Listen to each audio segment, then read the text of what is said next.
అందరికి చాలా ఇంపార్టెంట్ అయిన విషయం ఒకటి చెప్తా. కువైట్ లా మీరు కానీ బండి నడిపించినప్పుడు కొత్త వాళ్ళు కానీ మీరు అత్తుంటే చాలా జాగ్రత్తగా అయితే నడిపించాలి. ఎందుకంటే కువైట్ లో మీకు 80 కిలోమీటర్ల స్పీడ్ లిమిట్ కొన్ని కెమెరాలు ఉంటాయి, 60 కిలోమీటర్లకు కొన్ని కెమెరాలు ఉంటాయి, 100 కిలోమీటర్లకు కొన్ని కెమెరాలు ఉంటాయి, 120 కిలోమీటర్లకి కొన్ని కెమెరాలు ఉంటాయి. ఇప్పుడు ఏది వస్తుందో ముందే మీకు ఒక 200-300 మీటర్ల ముంగటి నుంచే మీకు ఇండికేషన్ వస్తూనే ఉంటుంది. ఈ రూట్లో 60 కిలోమీటర్ల కంటే ఎక్కువ పోవద్దు, లేదు అది 120 పోవాలని అన్నప్పుడు 110 పోవాలా, ఒక 10% తక్కువనే పోవాలి, ఏం కాదు.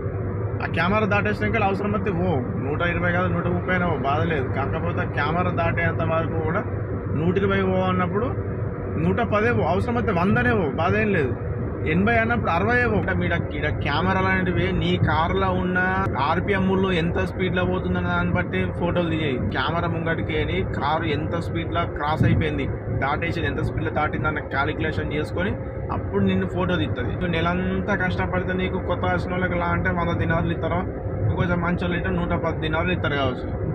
నీకు ఒక్క ఫైన్ పడ్డదా స్పీడ్ది, నెల జీతం పోగా నెల జీతం సగం పోయినట్టే. అది సంగతి. అందుకోసమే జాగ్రత్తగా ఉండాలని చెప్తున్నారు.